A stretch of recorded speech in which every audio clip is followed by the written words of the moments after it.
मुख्यमंत्री योगी आदित्यनाथ गोरखपुर दौरे पर है और यहां पर एक बार फिर से उन्होंने जनता दर्शन दरबार लगाया। जनता दर्शन में गंभीर बीमारियों के इलाज के लिए आर्थिक सहायता मांग रहे लोगों को आश्वस्त किया कि बिना चिंता के आप लोग जाइए, आप लोगों का उच्च अस्पतालों में इलाज करवाया जाएगा और सरकार पूरी तरीके से आर्थिक मदद करेगी। उपचार में जो भी धनराशि का खर्च होगा उसकी व्यवस्था सरकार करेगी। सीएम ने इसको लेकर अफसरों को निर्देश दिया कि जिन लोगों को भी उपचार में आर्थिक सहायता की जरूरत है, पूरा एस्टिमेट मंगाइए और जल्द से जल्द उसको पूरा करके शासन को उपलब्ध कराइए। हर जरूरतमंद को मुख्यमंत्री विकासाधीन कोष से पर्याप्त धनराशि उपलब्ध कराई जाएगी। तो गोरखपुर दौरे पे है, एक तो आपने देखा जनता दर्शन और दूसरी तस्वीर आप देखिए गीडा के 36वें स्थापना दिवस के मौके पर कार्यक्रम का आयोजन किया जा रहा है और जहां पे आप देखिए तमाम जो मंत्री हैं वो भी मौजूद हैं और यहां पर एक विशेष प्रदर्शनी का भी आयोजन किया गया है और जिसमें जो लघु उद्योग के लोग हैं, जो वन डिस्ट्रिक्ट वन प्रोडक्ट के तमाम जो छोटे उद्योगपति हैं, उद्यमी हैं, उनको यहाँ पे प्रोत्साहित भी किया जा रहा है। तो दो तस्वीरें, एक सीधी तस्वीर आप देखिए, दूसरी वाली जिसमें आप देखिए मुख्यमंत्री योगी आदित्यनाथ लोगों को सम्मानित करते हुए और उन लोगों को प्रमाणित करते हुए जो वन डिस्ट्रिक्ट वन प्रोडक्ट को ले रहे हैं और यहाँ पे एक प्रदर्शनी का आयोजन किया गया था और इस दौरान ये तस्वीर काफ़ी महत्वपूर्ण हो जाती है। गीडा के 36वें स्थापना दिवस के मौके पर जिस तरीके से वहाँ पे गोरखपुर और साथ साथ आसपास के ज़िलों में विकास का पहिया चल रहा है, उसको लेकर ये काफ़ी महत्वपूर्ण हो जाता है। प्रदर्शनी का भी अवलोकन मुख्यमंत्री योगी आदित्यनाथ ने अभी थोड़ी देर पहले किया और जिसमें हर प्रोडक्ट के बारे में विस्तार से उन्होंने वहाँ पे जो स्टॉल पे थे उनसे समझा और अब लोगों को सम्मानित करने का भी काम, प्रमाणित करने का काम मुख्यमंत्री योगी आदित्यनाथ और नंद गोपाल नंदी वो भी वहाँ पे मौजूद हैं। और देखिए किस तरीके से ये कार्यक्रम गीडा का 36वां स्थापना दिवस और जिसके मौके पर इस कार्यक्रम का आयोजन किया जा रहा है। और वहाँ पे एक तस्वीर आप देखिए, जब तमाम लोग पहुँचे थे गोरखपुर में, जब भी पहुँचते हैं मुख्यमंत्री योगी आदित्यनाथ तो गोरखपुर मठ में ही जनता दर्शन का कार्यक्रम होता है और वहाँ पे खुद मुख्यमंत्री लोगों के पास जाते हैं, हर फरियादी से बात करते हैं। इसमें ज़्यादातर लोग ऐसे आए थे जिनको इलाज में काफ़ी दिक्कत थी, उनके पास धन की कमी थी, तो ऐसे में उनसे मिलकर उन्होंने उनकी फरियाद को सुना और कहा कि किसी भी जो भी फरियाद करने आए हैं, किसी को भी उत्तर प्रदेश में धन के अभाव में इलाज में कोई दिक्कत ना हो, इसके लिए पूरी व्यवस्था सरकार की तरफ से कराई जाएगी। करीब 200 लोगों से मुख्यमंत्री ने मुलाकात की है। मुख्यमंत्री योगी आदित्यनाथ ने सभी की समस्याओं को सुनने के बाद अधिकारियों को निर्देश दिया कि किसी भी तरह की कोताही नहीं होनी चाहिए और यदि कोई जमीन कब्जा करे, दबंगई कर रहा हो तो उसके खिलाफ भी कड़ी से कड़ी कानूनी कार्रवाई की जाए। पारिवारिक मामलों के निस्तारण में दोनों पक्षों को एक साथ बैठाकर संवाद को प्राथमिकता देने का भी निर्देश मुख्यमंत्री ने किया। जनता दर्शन के बाद फिर वो गीडा के कार्यक्रम में पहुंचे और वन डिस्ट्रिक्ट वन प्रोडक्ट की जो प्रदर्शनी लगी थी उसका अवलोकन किया और तमाम लोगों से बातचीत करने के बाद अब देखिए अब यहाँ पे एक कार्यक्रम है और कार्यक्रम में तमाम ऐसे जो उद्यमी हैं उनसे मुलाकात करते हुए मुख्यमंत्री योगी आदित्यनाथ। तो वन डिस्ट्रिक्ट वन प्रोडक्ट को लेकर मुख्यमंत्री योगी आदित्यनाथ काफ़ी इनका ड्रीम प्रोजेक्ट है और इसको लेकर वो छोटे उद्यमियों को लगातार प्रोत्साहित करते रहते हैं और ऐसे में मुख्यमंत्री योगी आदित्यनाथ गीडा के कार्यक्रम में पहुंचे और उसमें अब आप देखिए रवि किशन सांसद भी वहां पे मौजूद हैं और नंद गोपाल नंदी और तमाम जो गणमान्य लोग हैं वो मौजूद हैं और इस दौरान इस कार्यक्रम को थोड़ी देर बाद अब मुख्यमंत्री संबोधित भी करेंगे। गोरखपुर दौरे के दौरान मुख्यमंत्री ने आज हज़ारों करोड़ की सौगात भी गोरखपुर वासियों को दी है।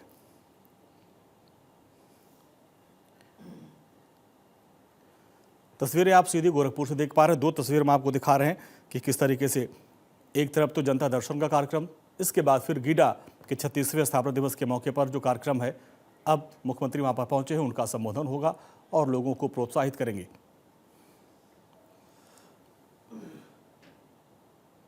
भारत माता की, भारत माता की, वंदे वंदे वंदे। गीडा के 36वें स्थापना दिवस के अवसर पर आयोजित आज के इस कार्यक्रम में मंच पर उपस्थित उत्तर प्रदेश सरकार में मंत्रिमंडल के मेरे सहयोगी, औद्योगिक विकास के मंत्री श्री नंद गोपाल गुप्ता नंदी जी,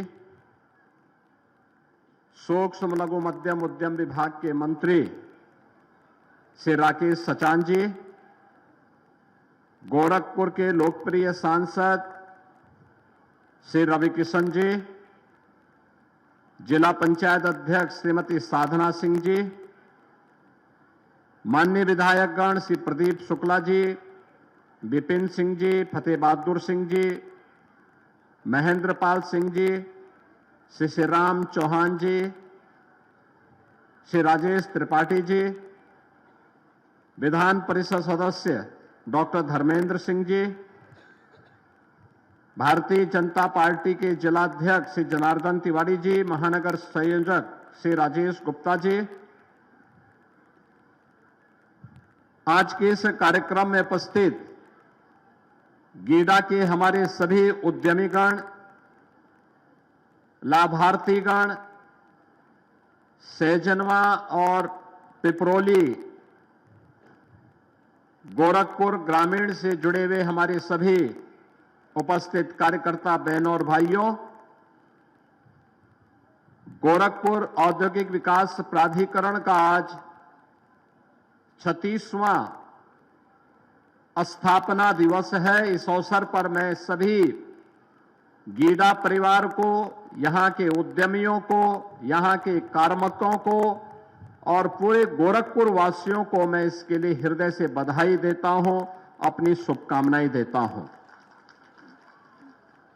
बहनों और भाइयों, ठीक 36 वर्ष पूर्व आज ही के दिन गोरखपुर औद्योगिक विकास प्राधिकरण की स्थापना हुई थी,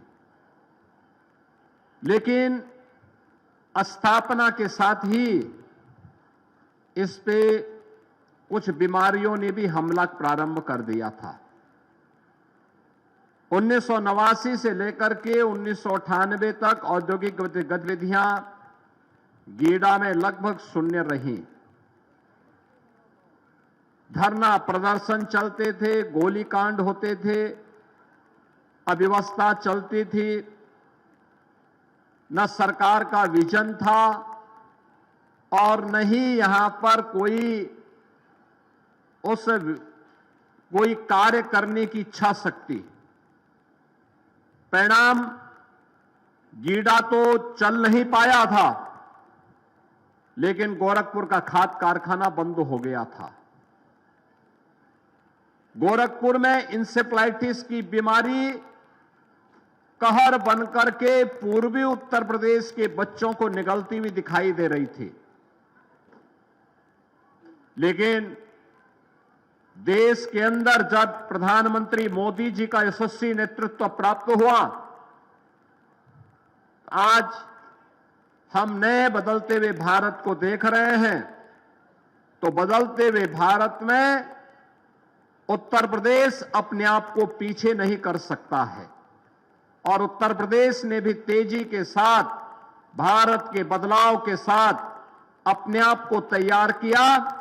आज परिणाम है कि उत्तर प्रदेश के अंदर डबल इंजन की सरकार आने के बाद आज उत्तर प्रदेश में 45 लाख करोड़ रुपए के निवेश के प्रस्ताव प्राप्त होते हैं। 15 लाख करोड़ रुपए के निवेश के प्रस्ताव जमीनी धरातल पर उतारे जाते हैं। 5 लाख करोड़ रुपए के निवेश के प्रस्ताव इसी दिसंबर महीने में हम जमीनी धरातल पर उतारेंगे और लाखों नौजवानों को नौकरी और रोजगार अपने ही जनपद में, अपने ही प्रदेश में आज सुलभ कराने का एक बड़ा कार्य प्रारंभ हुआ है। बहनों और भाइयों, इसके लिए सरकार के द्वारा प्रयास प्रारंभ हुए। एक, सुरक्षा का बेहतर वातावरण, गुंडागिर्दी नहीं, गुंडा टैक्स नहीं, माफिया राज नहीं, मनमानापन नहीं, बल्कि अपराध और अपराधियों के प्रति जीरो टॉलरेंस, भ्रष्टाचार और भ्रष्टाचारियों के प्रति जीरो टॉलरेंस और ये केवल एक भाषा नहीं बल्कि भाव भी है जिसे जमीनी धरातल पर सख्ती के साथ उतारा गया। परिणाम है उत्तर प्रदेश आज कानून व्यवस्था और सुरक्षा की दृष्टि से देश के अंदर एक मॉडल स्टेट के रूप में अपने आप को स्थापित करने में सफल हुआ। सुरक्षा का माहौल कैसे होना चाहिए, लोग उत्तर प्रदेश का आज उदाहरण देते हैं। अपराधियों और माफियाओं के खिलाफ कार्रवाई कैसे होनी चाहिए, आज उदाहरण उत्तर प्रदेश का लोग देते हैं। सुरक्षा का बेहतर वातावरण हुआ, अन्नदाता किसानों के साथ सीधे संवाद हुआ, जमीन का उन्हें अच्छा मुआवजा देना प्रारंभ हुआ और किसी भी अन्नदाता किसान के साथ अन्याय नहीं होना चाहिए, उससे बात की जानी चाहिए। किसी भी गरीब को जाना नहीं जाना चाहिए जो सरकार का लक्ष्य है। और अगर किसी विकास की योजना को किसी गरीब की भूमि की आवश्यकता है ही, उससे अच्छा मुआवजा भी देना चाहिए, उसके लिए आवास की सुविधा भी उपलब्ध करवाई जानी चाहिए। यह संकल्प जब आज प्रारंभ हुआ, आज देश का बेहतरीन इंफ्रास्ट्रक्चर देने में उत्तर प्रदेश भी सफल हुआ। आज देश का 55% एक्सप्रेस वे उत्तर प्रदेश में है। देश का सबसे बड़ा रेल नेटवर्क उत्तर प्रदेश के पास है। देश के अंदर सबसे ज्यादा मेट्रो सिटी उत्तर प्रदेश के पास है। देश के अंदर सबसे ज्यादा एयरपोर्ट, 16 एयरपोर्ट हमारे क्रियाशील हैं, जिनमें 4 इंटरनेशनल एयरपोर्ट हैं और 5वां भारत का सबसे बड़ा एयरपोर्ट जेवर तैयार हो चुका है। अगले 1 महीने के अंदर प्रधानमंत्री जी के कर कमलों से इसका उद्घाटन भी हम लोग कराने जा रहे हैं। बहनों और भाइयों, देश का पहला रैपिड रेल उत्तर प्रदेश में, देश की पहली इनलैंड वाटरवे उत्तर प्रदेश में। अब उत्तर प्रदेश बीमारू नहीं, भारत की अनलिमिटेड पोटेंशियल का प्रदेश, नाम के अनुरूप यूपी अनलिमिटेड पोटेंशियल का प्रदेश हो चुका है। देश की सबसे तेज विकसित अर्थव्यवस्था के रूप में उत्तर प्रदेश ने आज अपने आप को स्थापित किया है। आज हम लोग हर एक सेक्टर में अपने नौजवानों को नौकरी दे रहे हैं। निवेश आ रहा है तो नौकरी भी बरस रही है। नौकरी आ रही है इसलिए क्योंकि निवेश आएगा तो नौकरी भी लेके आएगा। हर निवेश नौकरी और रोजगार की संभावनाओं को विकसित करता है, नए अवसर देता है, और यही हुआ। अब याद करिए, 15 लाख करोड़ रुपए के जो निवेश प्रस्ताव जमीनी धरातल पर उतरे हैं, ये 15 लाख करोड़ रुपए के निवेश के प्रस्तावों के माध्यम से हम लोगों ने प्रदेश के अंदर 1.5 करोड़ नौजवानों को सीधे सीधे नौकरी की स्थिति वहां पर पैदा की है। और प्रदेश भर में हुई है, अकेले गीडा